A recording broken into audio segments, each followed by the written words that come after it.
Bienvenidos al Mundo Nos Mira desde la Usina del Arte y por el Canal de la Ciudad. Hoy, por supuesto, tenemos un invitado realmente fantástico. Tenemos al señor Roberto Tito Cosa, un referente del teatro argentino.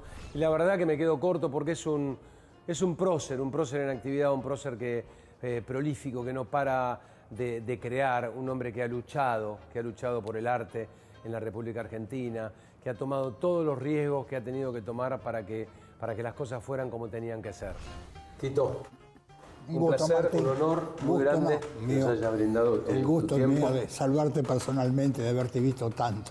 La verdad, igualmente para mí es un honor, no he tenido el placer de trabajar con vos, pero la verdad es que es un honor tenerte acá y en este teatro que tanto significa para todos, todos nosotros. Eso es cierto. La verdad que sí. Tito, contame un poco, ¿dónde naciste? En Villa del Parque, capital. Capital. Sí, en el barrio Villa del Parque, el 30 de noviembre de 1934, que es el Día del Teatro Nacional, pero no por mí, no porque nací yo, sino porque fue el aniversario del incendio del Teatro La Ranchería, un teatro colonial que fue destruido aparentemente por ciertas hordas religiosas. Hordas religiosas, ciertamente. ¿Y en la familia cómo se componía? ¿Eran tu padre, tu madre? Y tres hermanos. ¿Y tres hermanos? Tres hermanos, un hermano mayor que murió ya, yo seguía y después mi hermanita, que ya tiene más de 70, pero... Sigue siendo la nena. ¿Y la familia cómo es? ¿El viejo que se dedicaba? Mi viejo era mecánico dental. ¿Mecánico dental? Sí. Yo tuve una infancia feliz, realmente, porque tuve lo que necesita un chico, ¿no? Mucho afecto, buena comida, no teníamos, mi vieja no tenía plata, pero clase media, colegio primario, colegio, por supuesto, del Estado, tías maestras. Una de ellas, mi tía Emma, fue la que me empezó a inocular la cultura, los libros, el teatro. La vieja ama de casa. Mi vieja ama de casa, sí. Educaba y criaba a los chicos, ¿no? Sí, que no es poco. Trabajaba todo el día. No, mi viejo era muy laburador. Aparte era un tipo solidario, con ciertas ideas socialistas, vagamente socialistas, sobre todo, bueno, visto de hoy ya no se sabe qué es ser socialista. Sí, todo ya no se sabe, todo tomó un color distinto. Para los veteranos era muy admirador de Alfredo Palacios, aquel líder socialista. Es un hombre que le importaba a la gente y que le importaba el bienestar del otro, ¿no? De la familia, y era afectuoso, con la gente, solidario, un tipo macanudo. Murió joven, lamentablemente. Le gustaba mucho el vino. No, una infancia realmente... ¿Vos qué edad tenías, Tito, cuando él muere? Yo tenía 21 años. Fue un golpe muy duro, la primera muerte cercana. Pero bueno. ¿Vos tenías una buena relación? Sí, nunca hablé con mi vieja esas cosas de esa época. No se hablaba con el padre mucho, y bueno, yo ya se enteró que yo me estaba inclinando por el teatro, para ser actor, por supuesto, como todos. Nadie se acerca al teatro ni a escribir, ni a dirigir, ni a hacer escenografía, todos queremos estar arriba del escenario. Obviamente. Son los que copulan con el teatro, son los actores. Los demás comemos en la cocina, como digo yo. Y a eso mucho no le cayó bien, porque él tenía dos hermanos, tíos míos, que fueron actores profesionales. Populares, digamos, eran más... No tan populares, pero que dedicaron su vida al teatro. Eran actores que vivían del teatro. A veces mal, a veces como, bueno, eso no te lo voy a explicar a vos, cómo vive el actor. Uno era René Cosa, que para algún veterano se acordará, él fue prácticamente el director de todos los actos peronistas durante entre el 45 y el 55. Había sido actor muy popular cuando era chico. Era uno de esos chicos que se hacen muy populares. Después siguió como actor y dejó. no dejó del todo, pero se dedicó más a la dirección de radio. ¿Y vos cómo lo vivías cuando eras chico? ¿Tenías los tíos que de alguna manera ya eran actores? Sí, yo los vivía contradictoriamente. En una parte bárbaro, porque el otro tío era Miguelito Cosa. Bueno, y en mi casa era una fiesta cuando venían a mi casa, porque traían todo el mundo de la farándula, de los actores, de las actrices, el centro de Buenos Aires, así que era una fiesta. Era un poco la distancia, pero no sin cosas graves. La distancia que era muy peronista, y mi viejo era muy antiperonista. Estaba como en aquella época estaban partidos, ¿no? Porque totalmente. Los peronistas y los antiperonistas. Total y absolutamente. Tenía una reconciliación. Nosotros teníamos una familia que eran primos de mi vieja, una gente lindísima que vivía en San Isidro. Íbamos casi todos los domingos, íbamos. Y eran pero y siempre terminaban a los gritos, hasta que una mujer decía, bueno, basta de hablar de política, y se calmaba y se querían de nuevo. Pero era muy duro, muy duro. Sí, era una sociedad absolutamente dividida. ¿Vos terminaste tu último año del Nacional en San Isidro? No, yo terminé, yo hice los primeros 3 años y medio en el Sarmiento, sí. Y me echaron. Me echaron por una broma, porque se cumplía los 100 años de la muerte de Chopin, sí. Que murió un 17 de octubre. Entonces la profesora de música nos pidió una composición sobre la muerte de Chopin. Y yo era el gracioso de la clase. Imitaba a los profesores, era de todo. Y los graciosos tienen que revalidar títulos todo el tiempo. Todo el tiempo tienen que ser graciosos. Entonces se me ocurrió hacer una composición mezclando el 17 de octubre de Chopin con el del peronismo. Y me echaron.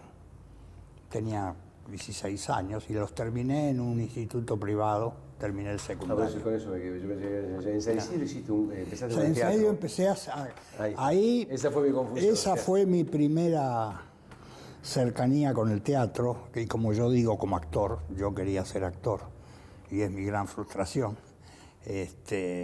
Nos tuvimos que ir a vivir a San Isidro después de la muerte, no, cuando mi padre todavía estaba vivo, pero ahí murió en San Isidro. Y ahí me acerqué a un grupo de teatro que estaba en una entidad, especie de club que se llamaba Amigos de Italia. Y había un grupo de muchachos jóvenes que hacían teatro y yo los conocí, bueno, me metí. Hice 2 trabajos, que fueron las únicas 2 veces que actué, que subí a un escenario como actor. Y la segunda vez fue a hacer En Familia de Florencio Sánchez, hacia el padre. Nos pintábamos el pelo de blanco, ¿viste? Hablábamos como los viejos. Y hice En Familia. Y no, creo que podía haber sido un buen actor. Tenía con qué. Pero no sé, me agarró el pánico escénico y como me gustaba escribir. ¿Vos ya habías tenido contacto con la escritura de antes de esas experiencias? ¿O empezaste ahí cuando dijiste esto de la actuación no me lo voy a animar? Como escritura madura y profesional, después uno siempre algún versito, alguna novia, sí. Esas cosas se escriben, pero no. Empecé a escribir teatro y nunca dejé de escribir teatro. Seguimos charlando con Tito, hablábamos recién un poquito fuera de cámara, porque cuando él intentó el estudio de teatro, cuando arrancó con el tema del teatro tendría ya 22, pero entre el colegio y eso hubo otros intentos. Sí, claro. Yo terminé el colegio 17 años, como intenté por mandato familiar y porque mi viejo realmente soñaba con un hijo profesional. Qué cosa, ¿no? Cómo le queremos dar el gusto a los viejos. Sí, y bueno. Está bien. Está bien. Aparte era una época donde creo que ya no es tanto, ya un chico hoy a los 16, 17 años habla con el padre o no sé, me parece. No, es otro contacto sin duda. Era otra época. Y bueno, me entré en medicina y hice 1 año en medicina, probé una primera materia, anatomía creo que era, pero a la segunda no, ya me di cuenta que no era para mí. Y empecé a vagar y a hacer algunas changas. En esa época también había algo que nos marcaba mucho, que era la colimba, el servicio militar. Sí, yo hice el servicio militar. Claro, yo también, es decir... ¿Dónde lo hiciste? en el Ministerio de Ejército, bueno, en España se llamaba Ministerio de Ejército, en el edificio Libertador. El edificio Libertador. Sí, en el año 55. Es decir, yo lo eché a Perón. Eso te iba a decir. Voy a confesarlo definitivamente. Llegó el momento. Llegó el momento, gracias. Tenemos el honor de esta declaración. Pero bueno, y después anduve vagando. Vagando en el sentido, no sabía, yo realmente yo tendría que haberme metido. ¿Todavía vivías en tu casa? ¿Te bancabas? Sí, ¿Tu sí, viejo sí. te bancaba? Sí, ¿Todavía sí. estabas bien, digamos, no tenías un apremio económico? No, nunca tuve apremio económico. ¿La podías ir buscando? Sí, no disponía de mucha plata, pero sí para lo que necesitaba, para ir al cine, para ir al bar, al café, que era el lugar a jugar al billar y hacer filosofía, como decía Dice Polín.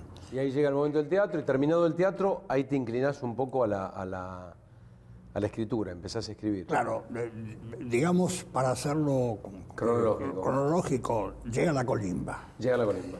Yo lo hago, digo porque esto es poesía, porque tiene su anécdota. Yo lo hice en el 55. Yo estaba en el edificio Libertador, que en aquella época era Ministerio de Ejército, el día del bombardeo, el 16 de junio del 55, día que me quedó marcado para siempre, con el susto que nos pegamos porque temblaba todo, se rompían los vidrios. Cuando empezaron a caer las primeras bombas, empezó una... ¿Ustedes como conscriptos estaban...? Yo estaba en el 6º piso en una proveedora. ¿Estaban ni informados de todo esto? No, nada, no, nunca te informan. Se sorprenden como la gente. Como la gente, sí, no, para nada. El que estaba informado era Perón, y voy a decir por qué. Yo estaba en el 6º piso, en una proveeduría, con locales de venta de tipo mercadito, más barato para los oficiales y oficiales. Una carnicería, un almacén, en fin. Era el asistente del capitán Casares, que era el que manejaba esa proveeduría. Bueno, cuando se escuchó la primera bomba, salimos corriendo todos, alguien gritó al subsuelo y nos fuimos en una estampida que no había jerarquía, no había sálvese quien pueda. Se corrían los coroneles, los soldados, los civiles, todos corriendo. Bajamos para abajo. Y cuando llego al segundo subsuelo, no era un espacio muy grande, ya había alguna gente y a 5 metros estaba Perón, rodeado de 4 oficiales jóvenes, supongo por la edad más o menos serían capitanes, que le hablaban. Y de pronto salió, pero Perón estaba ahí en el edificio Libertador. Fue el primero en llegar al subsuelo, digamos. Claro, llegó antes. Alguien le había chiflado, me parece que hay kilómetros. Por eso digo, mejor andate para allá, andate al subsuelo.